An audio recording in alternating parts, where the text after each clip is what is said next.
नमस्कार प्रिय भक्तजनों, राधे राधे, जय श्री कृष्णा।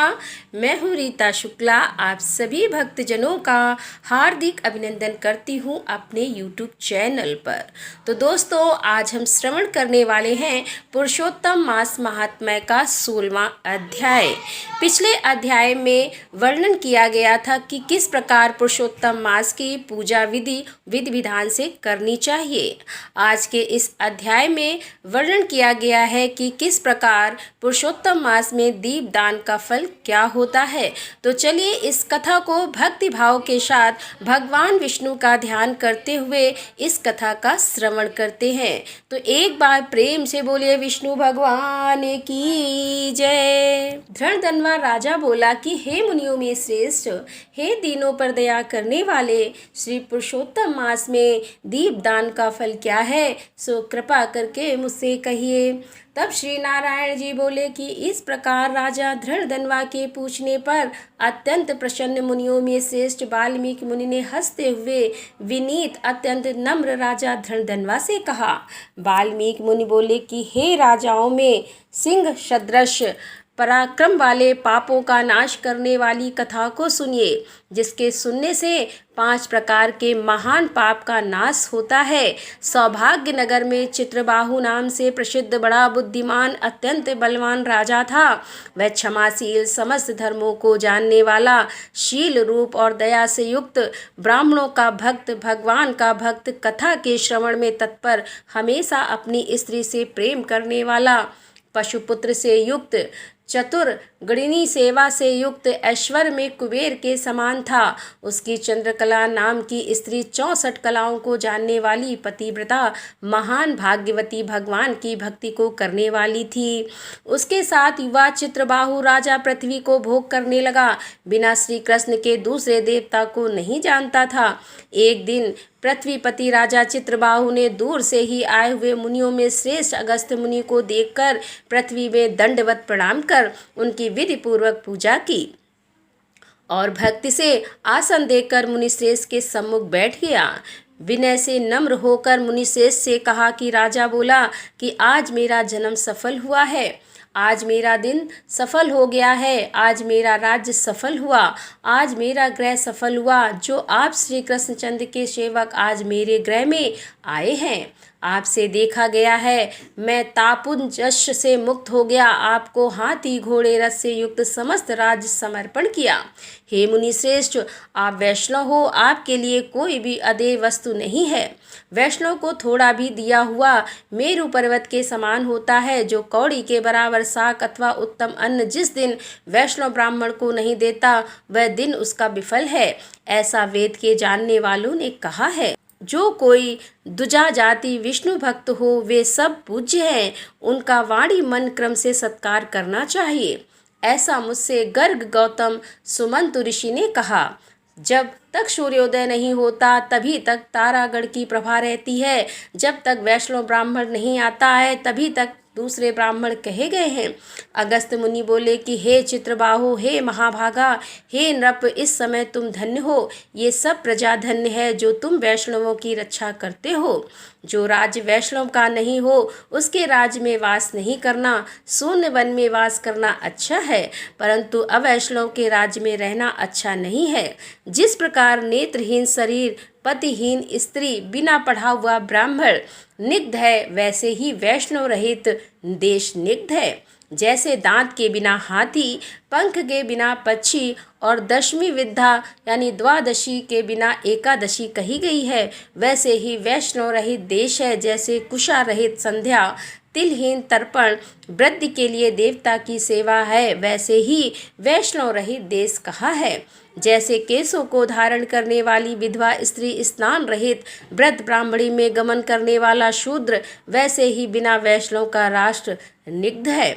जो श्री कृष्ण के चरणों का आश्रय करने वाला है, सत्पुरुष से राजा कहा गया है, उसका राष्ट्र हमेशा वृद्धि को प्राप्त होता है और उसकी प्रजा सुखी होती है। हे राजन, जो मैंने तुमको देखा इसीलिए मेरी दृष्टि सफल हुई। भक्त वक्त आपके साथ बात करने से आज मेरी वाणी सफल हुई है। हे राजन, मेरी आज्ञा से यह राज्य तुमको करना चाहिए। मैंने इस राज्य में तुमको प्रतिष्ठित किया, तुम्हारा कल्याण हो, मैं जाऊंगा। श्री नारायण जी बोले कि इस प्रकार कहकर जाने की इच्छा करने वाले श्रेष्ठ मुनि अगस्त को चित्रबाहु राजा की पतिव्रता स्त्री ने परम भक्ति के साथ प्रणाम किया। अगस्त मुनि बोले कि हे सुबे, तू सदा सौभाग्यवती हो और भक्ति से पति की सेवा कर। श्री गोपी जन के वल्लभ श्री कृष्णचंद तेरी सदा दृढ़ भक्ति है। इस प्रकार आशीर्वाद देते हुए अगस्त मुनि ऋषि विनय पूर्वक सिर नवाकर और अंजलि बांधकर त्रिभाव राजा ने फिर कहा। चित्रबाहु बोला कि हे विपेंद्र, यह विपुल लक्ष्मी कैसे हुई, निष्कटक राज्य कैसे हुआ, यह मेरी स्त्री इतनी पतिव्रता कैसे हुई, और मैंने कौन सा पुण्य किया था कि हे विपरीत यह सब मेरे से आप कहिए। मैं आपकी शरण में आया हूँ। हे मुनीश्वर, आप हाथ में स्थित दर्पण के समान सब जानते हो। तब श्री नारायण जी बोले कि इस प्रकार राजा चित्रबाहु के कहने पर मुनि श्रेष्ठ अगस्त एकाग्रचित होकर राज श्रेष्ठ त्रिभाव से बोले कि हे राजन, मैंने तुम्हारे पूर्व जन्म का चरित्र देख लिया है। इतिहास के सहित प्राचीन उस चरित्र को कहता हूँ। सुंदर चमत्कारपुर से शुद्ध जाति में जीव हिंसा करने में तत्पर मणिग्रीव कामधारी तुम हुए। सो तुम नास्तिक दुष्ट चरित्र वाले, दूसरे की स्त्री को हरण करने वाले, कृतज्ञ दुर्विनीत शिष्टाचार से रहित हुए, और तुम्हारी यह जो स्त्री है यही पूर्व जन्म में भी स्त्री थी। यह कर्म मन और वचन से पति सेवा में परायण थी। पतिव्रता महाभागा, धर्म में प्रेम करने वाली मनी स्वामिनी, इससे कभी भी तुम्हारे विषय में दुष्प्रभाव नहीं किया। पाप कर्म को करने वाला तुम्हारा जाति और बांधवों ने त्याग कर दिया, और क्रुद्ध होकर राजा ने सब उत्तम धन ले लिया। फिर उस समय बचा हुआ जो कुछ अवशेष धन था उसको जाति वालों ने भी लिया। तब उस समय धन के चले जाने से तुमको धन की भारी इच्छा हुई, परंतु धन के नाश होने पर भी मन मलिन होकर इस पतिव्रता ने तुम्हारा त्याग नहीं किया। इस प्रकार सब लोगों से तिरस्कृत होने पर भी तुम निर्जव वन को गए। हे महीपति, वन में जाकर अनेक पशुओं को मारकर अपनी आत्मा का रक्षण किया।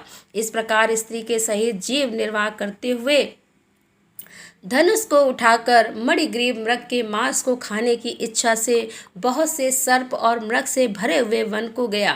उस मनुष्य रहित वन के मध्य मार्ग में उग्रदेव नाम के महामुनि दिशा ज्ञान के नष्ट हो जाने से व्याकुल हो गए। हे राजन, मध्याह्न के समय तृषा से अत्यंत पीड़ित हो वहाँ ही गिरकर मरणासन हो गए। उस समय रास्ते को भूले हुए उस दुखित ब्राह्मण को देखकर तुमको दया आई। उस ब्राह्मण को उठाकर और उसको साथ लेकर तुम अपने आश्रम को गए। उस दुखित ब्राह्मणों को तुम दोनों स्त्री पुरुष ने सेवा की। एक मुहूर्त के बाद उस समय महायोगी उग्रदेव चैतन्यता को प्राप्त हो आश्चर्य करने लगे कि मैं वहाँ था, यहाँ कैसे आ गया, उस वन के बीच से कौन लाया।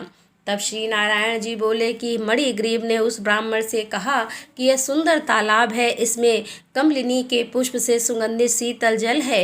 हे ब्राह्मण, उस शीतल जल में स्नान करके मध्याह्न की क्रिया करके फलाहार करें और सुंदर शीतल जल का पान करें। इस समय मैंने रक्षा की है, आप सुख से विश्राम करें। हे मुनिश्रेष्ठ, आप उठिए और आप कृपा करने के योग्य हैं। अगस्त जी बोले, उस समय उग्रदेव ब्राह्मण श्रम रहित सावधान हो मणिग्रीव का वचन सुनकर तृषा से व्याकुल हो उठा।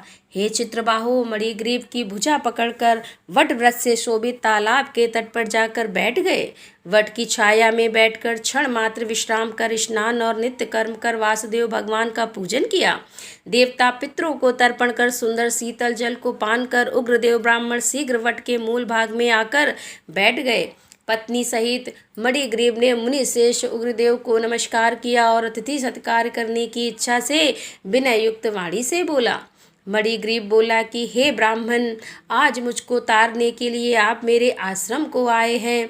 आपके दर्शन से मेरे पाप नष्ट हो गए। इस प्रकार उस ब्राह्मण से कहकर प्रसन्न मणिग्रीव स्त्री से बोला, यदि आप सुंदरी जो स्वादिष्ट पके हुए फल हैं उन आम्र फलों को तुम जल्दी लाओ, विलंब मत करो। हे सुभावने, और जो कुछ कंद आदि हो उनको भी ले आओ। इस प्रकार स्त्री अपने पति के वचन को सुन फलों और कंदादिकों को लाकर हर्ष से ब्राह्मण के सामने रखती है। मणिग्रीव फिर मुनिश्रेष्ठ से वचन बोला कि हे ब्राह्मण, इन फलों को ग्रहण कर मुझ स्त्री पुरुष को कृतार्थ करें। उग्रदेव ब्राह्मण बोला कि तुमको मैं नहीं जानता हूँ, तुम कौन हो सो मेरे से कहो। विद्वान ब्राह्मण को चाहिए कि अपरिचित का भोजन नहीं करे।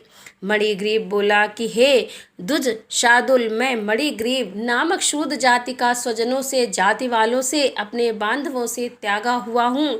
इस प्रकार सूत के वचन को सुनकर प्रसन्नता पूर्वक उग्रदेव ने फलों को खाया, बाद में जल पिया। ब्राह्मण को सुख से बैठे देखकर मणिग्रीव उग्रदेव ब्राह्मण के पैरों को अपनी गोद में रखकर दबाता हुआ फिर वचन बोला, हे मुनिश्रेष्ठ, आप कहाँ जाएंगे? इस निर्जन जल रहित हिंसक जंतुओं से भरे दुष्ट वन में कहाँ से आए हैं? उग्रदेव बोला कि हे महाभागा, मैं ब्राह्मण हूँ, प्रयाग जाना चाहता हूँ। इस समय रास्ता न जानने के कारण भयंकर वन में चला आया हूँ। उस जगह थकावट और प्यास के कारण क्षण भर में ही मरणासन हो गया। बाद में तुमने मेरे को प्राण दिए। हे मणिग्रीव, बोलो तुमको मैं क्या दूँ? हे मणिग्रीवा, तुम दोनों स्त्री पुरुष ने किस दुख के कारण वन में आश्रय लिया है? उस दुख को मुझसे कहो, मैं उस दुख को दूर करूँगा। अगस्त्य मुनि बोले कि इस प्रकार उग्रदेव ब्राह्मण के वचन को सुनकर अपनी स्त्री के सामने उस मुनीश्वर उग्रदेव की प्रार्थना कर दरिद्रता समुद्र को पार करने की इच्छा वाले मणिग्रीव ने अपने कर्म के भयंकर फलस्वरूप वृतांत को कहा।